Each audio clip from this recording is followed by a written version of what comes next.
여러분 안녕하십니까? 저희 요한계시록 세미나에 오신 것을 다시 한번 진심으로 환영합니다. 우리는 지금 성경의 결론인 계시록을 공부하고 있는 중입니다. 이 연구가 여러분들을 예수 그리스도께 더욱더 가까이 나아가도록 도와주게 되기를 간절하게 기도합니다. 이 계시록은 예수 그리스도의 계시입니다. 모든 성경이 이 계시록에 와서 결론을 맺게 되어 있는 것이죠. 이 예언들을 연구하면 하나님의 말씀인 이 성경에 대한 확신이 생깁니다. 이 말씀은 보통 말씀이 아닙니다. 하나님의 영감의 말씀입니다. 예언의 근본 목적은 우리가 예언된 하나님의 말씀이 성취되는 모습을 지켜보면서 하나님과 또한 그분의 말씀에 대하여 우리의 믿음이 확고해지게 하기 위한 것입니다. 또한 그 말씀에 의지하여 미래를 위하여 신앙적인 계획을 하도록 하기 위한 것입니다. 오늘은 제 11장 전반부를 공부할 차례가 되었습니다. 11장 후반부는 일곱째 나팔인데 일곱째 나팔을 연구할 때 이미 공부한 바 있습니다. 자, 이 11장 전반부는 지난 시간에 공부한 10장의 연속이 되겠습니다. 여러분, 이 10장의 내용에서 계속 연결되어지는 이제 부분이 될 것입니다. 우리가 한번 같이 이 말씀을 읽어보고 그리고 시작하도록 하겠습니다. 요한계시록 11장 1절부터 14절까지입니다. 이렇게 말씀되어 있습니다. 또 내게 지팡이 같은 갈대를 주며 말하기를 일어나서 하나님의 성전과 제단과 그 안에서 경배하는 자들을 청량하되 성전 밖 마당은 청량하지 말고 그냥 두라. 이것을 이방인에게 주었은즉 저희가 거룩한 성을 42달 동안 짓밟으리라. 내가 나의 두 증인에게 권세를 주리니 저희가 굵은 베옷을 입고 1260일을 예언하리라. 이는 이 땅에 주 앞에 섰는 두 감람나무와 두 촛대니 만일 누구든지 저희를 해하고자 한즉 저희 입에서 불이 나서 그 원수를 소멸할지니 누구든지 해하려 하면 반드시 이와 같이 죽임을 당하리라.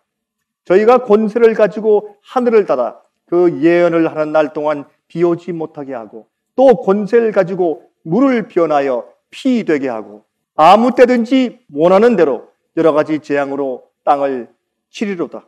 저희가 그 증거를 마칠 때 무저갱으로부터 올라오는 짐승이 저희로 더불어 전쟁을 일으켜 저희를 이기고 저희를 죽일 터인즉 저희 시체가 큰 성길에 있으리니 그 성은 영적으로 하면 소돔이라고도 하고 애굽이라고도 하니 곧 저희 주께서 십자가에 못 박히신 곳이니라. 백성들과 족속과 방언과 나라 중에서 사람들이 그 시체를 사흘 반 동안을 목도하며 무덤에 장사하지 못하게 하리로다. 이 두 선지자가 땅에 거하는 자들을 괴롭게 한 고로 땅에 거하는 자들이 저희의 죽음을 즐거워하고 기뻐하여 서로 예물을 보내리라 하더라. 3일 반 후에 하나님께로부터 생기가 저희 속에 들어가매 저희가 발로 일어서니 구경하는 자들이 크게 두려워하더라. 하늘로부터 큰 음성이 있어 이리로 올라오라 함을 저희가 듣고 구름을 타고 하늘로 올라가니 저희 원수들도 구경하더라. 그 시에 큰 지진이 나서 성 10분의 1이 무너지고 지진에 죽은 사람이 7천이라. 그 남은 자들이 두려워하여 영광을 하늘의 하나님께 돌리더라. 여러분 여기에 있는 이 내용은 말이죠. 참 많은 상징들이 들어있는 내용입니다. 그러나 그 안에 있는 내용을 성경에 있는 그 이미 기록된 말씀들을 가지고 풀면 그렇게 어려운 것이 아닌 것을 우리가 이해하게 될 것입니다. 여러분, 이 요한계시록은 하나님께서 이 귀한 말씀들을, 예언들을 상징적인 언어로 써주신 것입니다. 그렇게 이미 1장의 말씀을 하셨죠. 여기에 언급된 성전은 교회일 수가 없습니다. 성전 안에서 경배하고 있는 자들이 초점인데 이 성전이 예루살렘일 수도 없습니다. 여러분, 예루살렘 성전은 이미 로마에 의해서 70년도에 파괴되었죠. 요한이 계시를 받았을 때에는 주후 약 98년도 정도인데 지상에 있었던 성전은 하늘에 있는 성전의 모형이었습니다. 여러분 히브리 8장 5절에 말씀하기를 저희가 섬기는 것은 하늘에 있는 것의 모형과 그림자라. 모세가 장막을 지으려 할 때 지시하심을 얻음과 같으니 가라사대 삼가 모든 것을 산에서 내게 보이던 본을 쫓아 지으라 하셨느니라 그랬습니다. 그러므로 이 계시록 11장 1절에 언급된 성전은 하늘에 있는 성전을 가리키는 것입니다. 이 땅에 있는 성전일 수가 없습니다. 여러분 이 마지막 시대에는 특히 하늘에 있는 성전으로 우리의 시선이 집중되어야 할 것입니다. 예수님의 사역이 하늘 지성소의 사역으로 옮겨진 시대에 우리가 지금 살고 있기 때문에 그렇습니다. 여러분 아시죠? 이미 공부하였습니다. 여러분 이 세상에 있는 예수님의 지상사역이 하늘 성소로 옮겨져 있습니다. 그리고 특별히 우리는 지금 하늘 지성소 마지막 예수님의 그 봉사사업, 중보사업, 그 사역으로 옮겨진 그 시점에 우리가 살고 있는 것을 알아야 할 것입니다. 여러분 대속죄일의 상징도 이루어져야 하기에 그렇습니다. 여러분 유대의 절기가 있지 않습니까? 그것은 예수님의 십자가에 돌아가심과 부활하심과 오순절 성령과 대속죄일과 마지막에 장막절 이러한 예수님의 사역을 통하여서 이제 우리의 구원의 역사가 이루어지는 국면들을 예언으로 보여준 것이 그 절기 제도가 아닙니까? 그래서 대속죄의 상징도 이루어져야 하기에 그렇습니다. 지금 우리는 하늘 지성소에 예수님의 사역 속에 우리가 들어가 있는 것입니다. 그러므로 하늘 성전을 향하여 기도하고 예배하는 자들은 즉 믿는 자들을 측량하라, 즉 심판하라는 말씀입니다. 다시 말해서 믿는 자들, 하늘 성소를 향해서 하나님을 향해서 지금 기도하고 있는 그 자들을 심판하란 말입니다. 여러분 에스겔 9장에도 비슷한 말씀이 이미 기록되어 있는데 에스겔 9장 1절부터 6절에 있는 말씀을 제가 좀 읽어보도록 하겠습니다. 여기 보면 에스겔 9장 1절부터 6절까지 있는 말씀 보면 거기에 이런 말씀이 기록되어 있습니다. 그가 또 큰 소리로 내 귀에 외쳐 가라사대 이 성읍을 관할하는 자들로 각기 살육하는 기계를 손에 들고 나오게 하라 하시더라. 내가 본즉 6사람이 북향한 윗문길로 쫓아오는데 각 사람의 손에 살육하는 기계를 잡았고 그 중에 한 사람은 가는 베옷을 입고 허리에 서기관의 먹그릇을 찼더라. 그들이 들어와서 놋 제단 곁에 서더라. 그룹에 머물러 있던 이스라엘 하나님의 영광이 올라 성전 문지방에 이르더니 여호와께서 그 가는 베옷을 입고 서기관의 먹그릇을 찬 사람을 불러 이르시되 너는 예루살렘 성읍 중에 순행하여 그 가운데서 행하는 모든 가증한 일로 인하여 단식하며 우는 자의 이마에 표하라 하시고 나의 듣는데 또 그 남은 자에게 이르시되 너희는 그 뒤를 쫓아 성읍 중에 순행하며 아껴보지도 말며 긍휼을 베풀지도 말고 쳐서 늙은 자와 젊은 자와 처녀와 어린아이와 부녀를 다 죽이되 이마에 표 있는 자에게는 가까이 말라. 내 성소에서 시작할지니라 하시매 그들이 성전 앞에 있는 늙은 자들로부터 시작하더라 그랬습니다. 여러분이 성전 안에 있는 이 늙은 자들은 누굽니까? 이것은 제사장들을 말하는 것입니다. 하나님의 심판은 하나님의 말씀 진리를 먼저 듣고 알고 있는 믿는 자들부터 시작해서 이제 이 심판이 진행되죠. 그 중에 제일 먼저 알고 남들을 가르쳤던 제사장, 목사급부터 심판이 시작된다고 이렇게 성경은 아주 공평하게 말씀하고 있는 것을 보셨습니다. 여러분 성소에서 교회에서 먼저 심판이 시작됩니다. 여러분 베드로전서 4장 17절을 보시면 하나님의 집에서 심판이 시작할 때가 되었나니 만일 우리에게 먼저 하면 하나님의 복음을 순종치 아니하는 자들의 그 마지막이 어떠하며 이렇게 했습니다. 자, 그런데 이 하늘 성소에서 진행되는 심판이 어느 때에 있게 되는지를 그 다음에 말씀하고 있는 것입니다. 여러분 요한계시록 11장 2절이죠. 여기에 42달 동안 또 1260년에 대한 내용이 나오는 것입니다. 성전 방마당은 청량하지 말라 그랬습니다. 이방인들에게 밟히는 시간이 42달 1260년 동안일 것이라고 예언한 것입니다. 한때, 두때, 반때 똑같은 얘기죠. 3년 반의 핍박 기간, 3년 반은 42달이죠. 그것은 1260일, 1260년이죠. 그동안은 이방인들에게 내어주었다. 그 이후에 심판이 시작되는 것을 여기에 말씀하신 것을 우리가 지금 읽었습니다. 여러분, 성경은 한 달이 30일로 계산되고 있습니다. 그래서 42달은 1260일이죠. 하루는 1년이죠. 그래서 1260년간의 기간을 여기에 분명히 언급하고 있는 것입니다.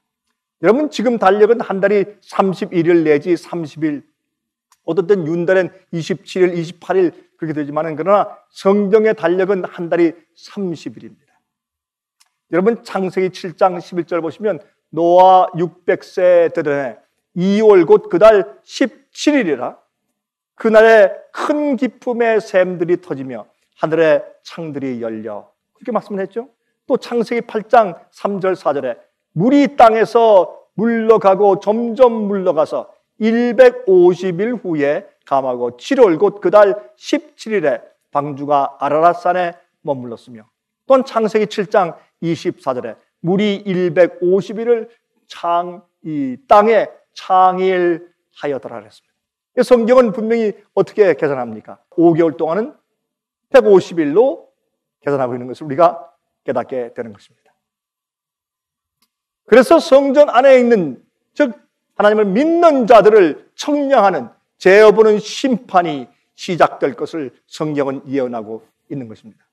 참된 믿음, 즉 사랑으로 역사하는, 정말 주의 말씀을 지키는 참된 믿음이 있는지 없는지를 재어보는 심판이 시작된다고 말하는 것입니다. 언제부터요? 믿는 자가 진실로 회개했는지를 살펴보는 심판이 언제부터 시작된다고 말했습니까? 1260년 동안 핍박 기간이 지난 다음에 성전이 이방인들에게 다 짓밟힌 후부터 시작된다고 말씀했습니다. 다시 말해서 교황권이 중세기에 진리대로 살고 성경대로 믿으려고 하던 많은 그리스도인들을 죽이고 핍박한 1260년 동안의 종교 암흑시대의 핍박시대 이후에 있을 것이라고 성경은 분명하게 예언하고 있는 것입니다. 여러분, 다니엘서도 같은 말씀을 이미 해놓았습니다. 다니엘서 여러분 7장 23절부터 26절 보시면 다음과 같이 기록되어 있습니다. 모신자가 이처럼 이르되 넷째 짐승은 곧 땅의 넷째 나라인데 이는 모든 나라보다 달라서 처다를 삼키고 밟아 부서뜨릴 것이며 그 열불은 이 나라에서 일어날 열왕이요 그 후에 또 하나가 일어나리니 그는 먼저 있던 자들과 다르고 또 새 왕을 복종시킬 것이며 그가 장차 말로 지극히 높으신 자를 대적하며 또 지극히 높으신 자의 성도를 괴롭게 할 것이며 그가 또 때와 법을 변개코자 할 것이며 성도는 그의 손에 붙임 바 되어 한 때와 두 때와 반 때를 지내리라. 그러나 심판이 시작된 즉 그는 권세를 빼앗기고 끝까지 멸망할 것이요 그랬습니다. 다시 말해서 3년 반 후에 즉 1260년에 말한 기간 후에 무엇이 시작되었습니까? 심판이 시작되었다고 성경은 그렇게 천명하고 있는 것입니다. 여러분, 하늘 성소에서 믿는 자들을 그들의 마음의 동기와 참된 회개한 진짜 믿음을 가지고 있는지 하나님께서 심판한 일이 하늘에서 이미 시작되었다고 말씀하고 있는 것입니다. 여러분, 요한계시록 12장 6절을 보면 어떻게 말씀되어 있습니까? 그 여자가 광야로 도망하며 거기서 1260일 동안 저를 양육하기 위하여 하나님의 예비하신 곳이 있더라 그랬습니다. 여러분, 중세기 때 핍박당하여서 쫓기던 교회가 참 교회였습니다. 핍박하던 큰 교회는 마귀의 대리자였고 핍박당하여 쫓기던 적은 교회가 참 교회인 것을 성경은 말씀하고 있습니다. 요한계시록 11장 13절에 말씀되어 있죠. 두 증인이 굵은 베옷을 입고 예언한다고 했습니다. 이 두 증인이 누구입니까? 이들은 주 앞에 섰는 두 감람나무와 두 촛대라고 말했습니다. 이 해석 때문에요, 많은 사교들이 등장했죠. 자기가 이 두 증인 중 하나라고 말합니다. 또 자기가 감람나무라고 해서 많은 사람들을 미혹하는 일들이 있어 왔습니다. 하지만 이 두 증인은 구약과 신약인 하나님의 말씀 성경을 말하고 있는 것입니다. 여러분 6절을 보면 어떻게 되어 있습니까? 과거에 하나님의 말씀이 한 일들을 열거하고 있는 것입니다. 그렇죠? 정말 이 불을 내리기도 하고 물을 피로 만들기도 하고 심판하는 주님께서 말씀을 통해서 역사하신 일들을 거기에 기록하고 있는 것으로 우리가 볼 수 있습니다.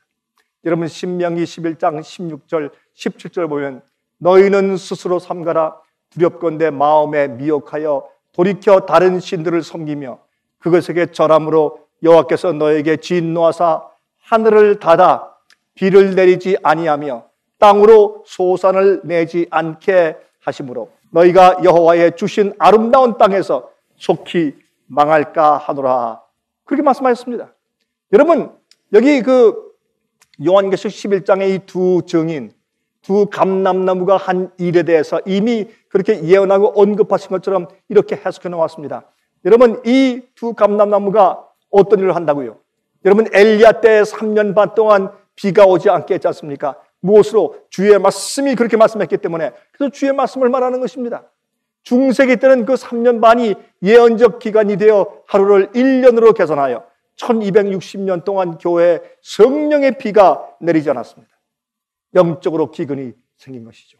이렇게 해서 이 비가 내리지 않게 하고 재앙을 내리고 하는 그런 성령 주의 말씀이 행한 일들을 설명하면서 바로 이 두 감람나무, 두 촛대는 신약과 구약 두 성경인 것을 이미 이렇게 해석을 해주고 있는 것입니다. 또한 이 말씀은 물이 피가 되게 했다고 했습니다. 애굽의 바로 왕은 모세를 통해서 들려준 하나님의 말씀을 무시하였습니다. 그때 물이 피가 되는 재앙이 있었습니다. 여러분 그것은 애굽에 내렸던 10재앙 중에 첫 번째 재앙이 아닙니까? 마지막 시대에도 7번째 재앙이 이르러 올 것입니다. 하나님의 증인인 이 말씀을 불순종하고 인간의 가르침대로 사는 이 세상을 마지막 재앙으로 주님께서 심판하실 것입니다. 누가 하는 것입니까? 주의 말씀, 성경의 말씀이 하는 것입니다. 첫 번째 재앙이 바로 이 물이 피가 되는 재앙이었습니다. 애굽에서. 그래서 여기 있는 말씀들 이 두 감람나무와 두 촛대는 분명히 주의 말씀, 성경을 구약과 신약을 가리키는 두 증인인 것을 우리가 이해하게 되는 것입니다. 여러분 스가랴서 4장 1절부터 6절과 11절부터 14절을 읽으면 여기에 이 두 촛대에 대해서 성경은 또 이렇게 해석하고 있는 것을 우리가 볼 수가 있습니다. 여기에 이제 스가랴서 4장 1절부터 6절을 제가 읽습니다. 내게 말하던 천사가 다시 와서 나를 깨우니 마치 자는 사람이 깨우임 같더라. 그가 내게 묻되 내가 무엇을 보느냐?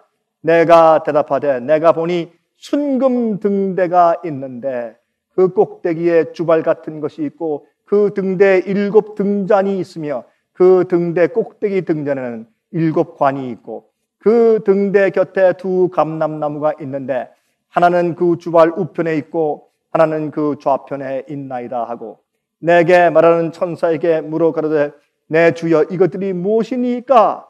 내게 말하는 천사가 대답하여 가로되 내가 이것들이 무엇인지 알지 못하느냐? 내가 대답하되 내 주여 내가 알지 못하나이다. 그가 내게 일러 가로되 여호와께서 스룹바벨에게 하신 말씀이 이러하니라. 만군의 여호와께서 말씀하시되 이는 힘으로 되지 아니하며 능으로 되지 아니하고 오직 나의 신으로 되느니라. 이렇게 말씀했습니다. 자, 여기에 11절부터 14절을 제가 또 읽겠습니다. 내가 그에게 물어 가로되 등대 좌우의 두 감람나무는 무슨 뜻이니까 하고 다시 그에게 물어 가로되 금기름을 흘러내는 두 금관 옆에 있는 이 감람나무 두 가지는 무슨 뜻이니까? 그가 내게 대답하여 가로되 내가 이것이 무엇인지 알지 못하느냐? 대답하되 내 주여 알지 못하니이다. 그러되 이는 기름 발리운 자 둘이니 온 세상의 주 앞에 모셔 섰는 자니라 하더라 그랬습니다. 여러분, 이것은 무슨 뜻입니까? 이것은 주의 말씀, 주의 영감의 성령의 영감으로 기록된 말씀인 것을 여기에 설명해 주고 있는 것입니다. 이것은 그래서 두 감람나무, 두 촛대, 두 증인은 어떤 인간이 아니라, 천사가 아니라 하나님의 말씀, 구약과 신약 성경을 상징하고 있는 것을 우리가 알 수 있게 되는 것입니다.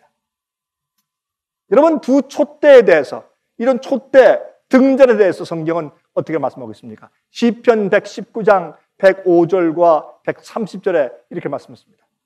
주의 말씀은 내 발의 등이요 내 길의 빛이니이다. 주의 말씀을 열무로 우둔한 자에게 빛이여 깨닫게 하나이다. 그렇게 말씀했죠. 그렇죠? 주의 말씀이 무엇입니까? 두 촛대입니다. 요한복음 5장 39절에 말씀했습니다. 너희가 성경에서 영생을 얻는 줄을 생각하고 성경을 상고하거니와 이 성경이 곧 내게 대하여 증거하는 것이로다. 두 증인들 성경 말씀입니다.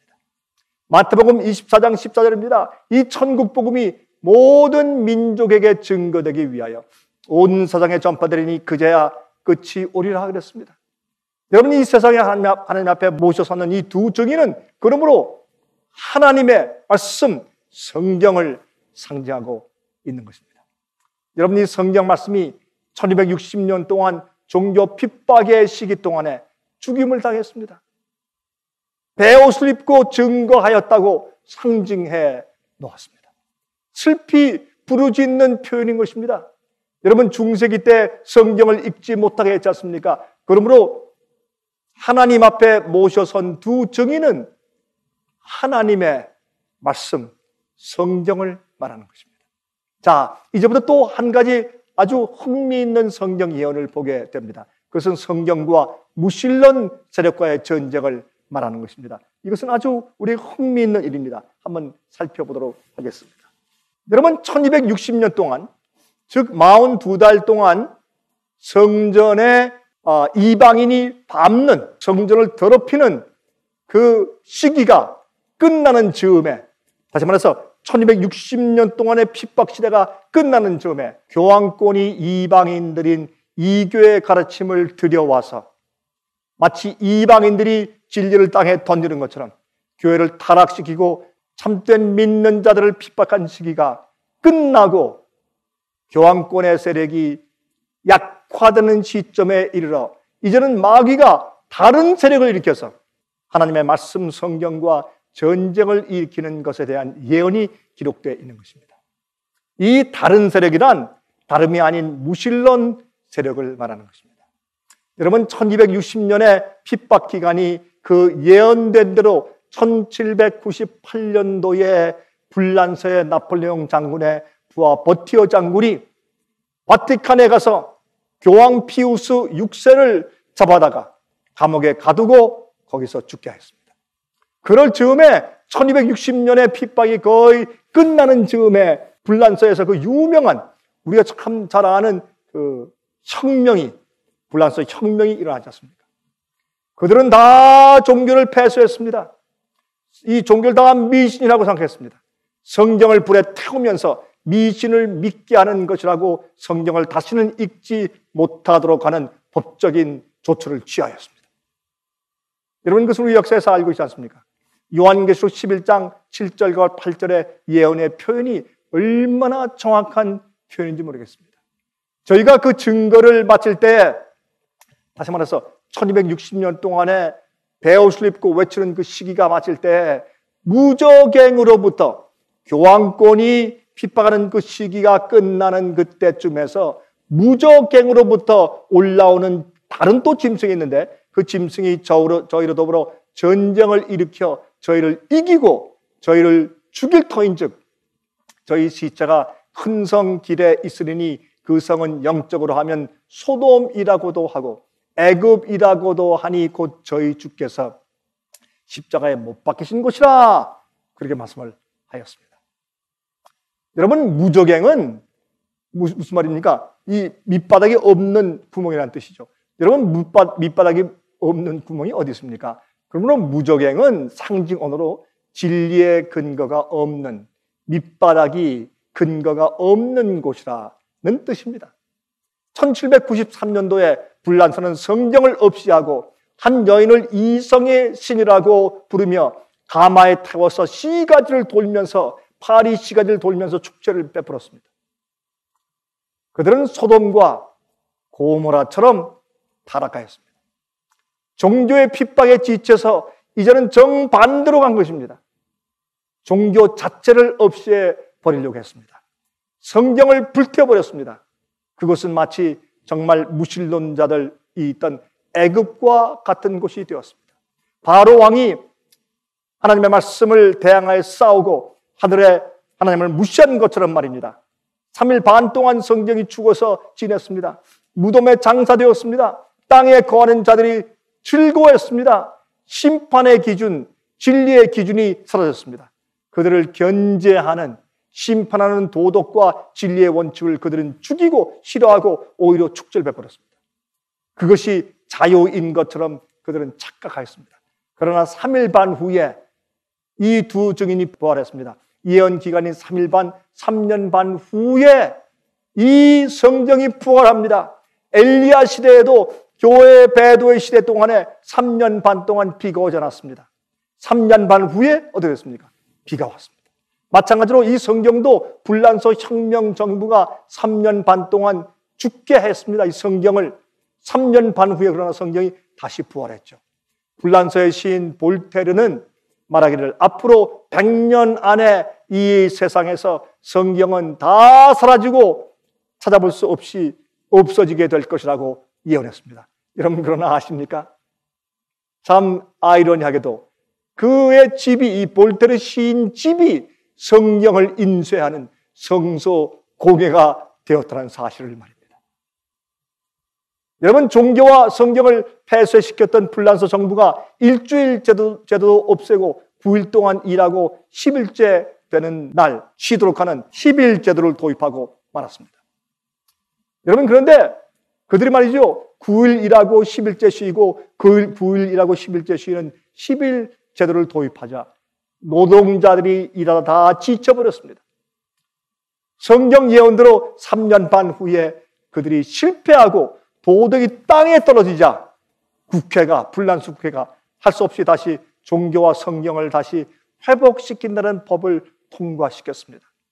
성경 예언대로 이 주의 말씀이 두 촛대가, 두 증인이 부활한 것입니다. 3년 반 만에 그 성경 예언대로 정확하게 3년 반 후에 이런 일이 일어났었습니다. 그 후로부터 세계적으로 성소 공회가 일어나기 시작했습니다. 세계 모든 나라 말로 성경이 번역되는 일이 일어나기 시작했습니다. 복음이 온 세상에 전파되었습니다. 선교사들이 파견되기 시작했습니다.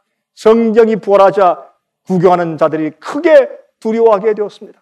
그 성의 10분의 1이 지진으로 무너졌다고 성경을 예언했습니다. 무슨 말입니까? 불란서는 로마 제국이 분열되어서 생긴 10나라 중에서 하나입니다.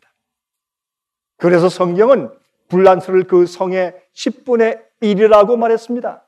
사회 도덕의 타락, 범죄의 급증으로 마치 지진으로 파괴되는 것처럼 불란서 혁명 정부가 도산해버리게 된 것입니다. 여러분, 조지 크롤리 박사가 쓴 The Apocalypse of Saint John, 성 요한의 계시라는 그런 책을 보면 그 책 183페이지에 다음과 같이 말했습니다. 교회와 성경은 불란서 정부에 의하여 1793년 11월부터 1797년 6월까지 3년 반 동안 죽임을 당하였었다. 그러나 3년 반이 지나자 성경은 이전에 핍박을 당했던 것만큼 존경을 받게 되었고 공개적으로 자유개신교회의 공개적인 책이 되었다. 그렇게 말씀을 기록했습니다. 여러분, 이 1260년 세대 반 42달의 핍박 기간이 지난 다음에 이 세상에는 마귀가 만든 또 다른 세력이 등장합니다. 교황권의 핍박이 그치자 다른 공격이 시작되었습니다. 그것은 무신론 세력이었습니다. 무신론 세력이 세운 정치 이념이 바로 공산주의죠. 여러분, 공산주의의 사상의 시작은 불란서의 농민 전쟁에서부터 비롯된 것입니다. 파리의 임시정부의 주역이었던 농민들과 상인들의 사회주의 사상이 공산주의를 태동케 한 것이지요. 1917년도에 일어난 러시아의 볼셰비키 혁명은 바로 이 불란서 혁명의 사상에 그 기초를 두고 있는 것입니다. 그런데 이 공산주의가 무너져 내린 것을 우리 시대에 지금 우리가 목격하고 살고 있지 않습니까? 이제는 성경의 예언대로 교황권이 그 이후에 다시 부활하여 다시 그 세력을 구축하고 땅에서 올라오게 되는 것입니다. 이제 곧 요 다음은 짐승의 표의 핍박이 시작되게 될 것입니다. 여러분, 중세기 핍박이 지난 후에 이 세상에 일어난 무신론 세력들을 한번 보십시오. 불란서의 혁명, 그 다음에 벨하우전의 성경에 대한 고등 비평학회가 생겨서 성경을 하나님의 말씀이 아니라고 비평하는 학문이 생기게 되었습니다. 그 다음에 또 니체는 말이죠, 하나님이 존재하지 않는다는 사신신학을 만들어내었습니다. 또 같은 시기에 다윈이 창조설을 부인하고 진화론을 주장하고 나섰습니다. 그 후에 드디어 하나님을 부인하는 이념하에서 공산주의가 탄생하게 된 것입니다. 이 모든 무신론 세력이 하나님의 말씀인 성경을 공격하기 시작하여 새로운 전쟁의 양상이 생겨나게 된 것입니다. 여러분, 이 무신론 세력이 바로 인본주의 사상을 만들어냈지 않습니까? 인본주의 사상이 무엇입니까? 그것은 하나님이 우리의 삶과 사상의 중심이 아니라 인간 자신이, 내가 그 중심이 되게 하는 사상인 것입니다. 이 인본주의 사상은 오늘날 이 사상의 모든 교육 이념에 깊이 뿌리를 내리고 있지 않습니까? 오늘날 청소년들이 그렇게도 비종교적인 이유가 바로 여기에 비롯되고 있는 것입니다. 이때 하늘에 계신 하나님께서 이 세상을 향하여서 마지막 기별을 전파하십니다. 요한계시록 14장 6절 7절입니다. 또 보니 다른 천사가 공중에 날아가는데 땅에 거하는 자들 곧 여러 나라와 족속과 방언과 백성에게 전할 영원한 복음을 가져더라. 그가 큰 음성으로 가로되 하나님을 두려워하며 그에게 영광을 돌리라. 이는 그의 심판하실 시간이 이르렀음이니 하늘과 땅과 바다와 물들의 근원을 만드신 이를 경배하라 하더라. 심판의 때가 되었다는 것입니다. 하나님을 두려워하러 가는 것입니다. 또한 창조주를 경배하라고 하는 것입니다. 여러분, 불란서 혁명 이후로 이 세상의 무신론 세력이 크게 위협하고 있는 시대에 하나님께서 이렇게 경고의 기별을 세상에 전파하시는 것입니다. 모든 민족, 모든 사람들에게 하나님의 창조를 부인 내지는 의심하는 시대입니다. 그때 세상을 창조하신 자를 두려워하라. 하나님의 계명과 명령을 무시하는 시대에 살고 있습니다. 그래서 하나님을 두려워하라 그랬습니다. 하나님을 두려워하는 것은 무엇입니까? 그의 명령을 지키는 것을 의미합니다. 시편 128장 1절입니다. 여호와를 경외하며 그 도에 행하는 자마다 복이 있도다. 자, 하나님을 두려워하고 경외하는 것은 무엇입니까? 그의 계명을 행하는 것입니다. 잠언 16장 6절 인자와 진리로 인하여 죄악이 속하게 되고 여호와를 경외함으로 인하여 악에서 떠나게 되느니라 그랬습니다. 또 주님을 경외하고 두려워하는 것은 무슨 뜻입니까? 악에서 떠나고 죄에서 떠나는 것입니다. 여러분, 그러므로 주님을 두려워하는 것은 주님의 계명을 지키며 죄에서 떠나는 것을 의미하는 것입니다. 이 경고의 기별은 이 세상에 살고 있는 모든 민족과 백성들에게 전파되어야 합니다. 하늘 성소에서 심판 사업을 진행 중이신 예수 그리스도의 특별한 사역에 대하여 온 세상 사람들의 관심을 집중케 하기 위해서 기별이 전파된 것입니다. 그러므로 곧 오시는 주님의 재림을 위하여 준비되게 하기 위한 것입니다. 요한계시록 11장 14절 둘째 화는 지나갔으나 보라 셋째 화가 속히 이르는도다. 세 번째 화가 세상에 이르러 오던 그것은 온 세상을 파멸에 이르게 하는 엄청난 재난이 될 것입니다. 진리와 거짓의 전쟁, 빛과 어둠의 전쟁의 그 마지막 장면이 곧 닥쳐온다고 그렇게 말하는 것입니다. 마귀는 아마겟돈 전쟁을 위하여 자기의 부하들을 모으고 있다고 했습니다. 여러분, 우리가 일곱 나팔을 공부할 때 배웠습니다. 세 번째 화시대 우리가 지금 살고 있습니다. 이슬람 세력이 올라와서 배도한 교회와 그러한 배도한 교회를 도와주는 나라들을 공격하여서 괴롭게 하고 있습니다. 우리는 지금 세 번째 화시대에 살고 있습니다. 이때 하나님께서 마귀가 자기 백성을 모을 때 주님께서도 당신의 백성들을 환난을 위하여 준비시키며 그들의 이마에 인치고 계십니다. 그들을 모으고 계십니다. 현재 여러분들의 경험은 어떠한 것입니까? 일곱째 나팔은 이렇게 말씀하고 있습니다. 요한계시록 11장 18절 이방들이 분노하며 주의 진노가 임하여 죽은 자를 심판하시며 종 선지자들과 성도들과 또 물론대소하고 주의 이름을 기억하는 자들에게 상 주시며 또 땅을 망하게 하는 자들을 멸망시키실 대로 소이다. 그렇게 말씀을 하였습니다. 참 놀라운 예언 아닙니까? 여러분 마음은 이미 준비되어 있습니까? 여러분 열처녀의 비유를 기억하십니까? 그들은 다 같이 똑같이 신랑을 기다리고 있었습니다. 교회 안에 주님을 믿는다고 하는 사람들이 다 예수님의 재림을 기다리고 있는 것처럼 말입니다. 그러나 미련한 처녀들은 기름이 없었습니다. 성령의 은혜가 없었습니다. 등잔은 다 있는데 다른 기름 그릇에 기름이 없었습니다. 그래서 기름이 떨어질 때 다시 보충할 성령의 기름이 없었습니다. 이 마지막 라오디게아 교회의 특징은 예수께서 그 안에 계시지 않는 교회입니다. 예수님의 부재의 상태, 문 밖에서 두드리고 있다는 그런 표현이죠. 주님께서 문 밖에서 두드리시고 문 밖에 계신 겁니다. 교회 안에 있지 않습니다. 이런 기가 막힌 라오디게아 교회의 영적인 상태 우리가 처해야 되는 것입니다. 여러분 유명한 화가 헌트시에 예수께서 등불을 들고 오두막집에 문을 두드리시는 그림이 있습니다. 그 그림의 제목을 세상의 빛이라고 붙였습니다. 예수님을 마음에 모셔드리면 영광의 빛이 그 마음에 그 집에 비춘다는 그런 내용이죠. 그런데 그 그림을 본 한 사람이 그 그림에 한 가지 실수가 있다고 말했습니다. 문에 문고리가 없었습니다. 이 집의 문고리는 집 안에만 있는 것입니다.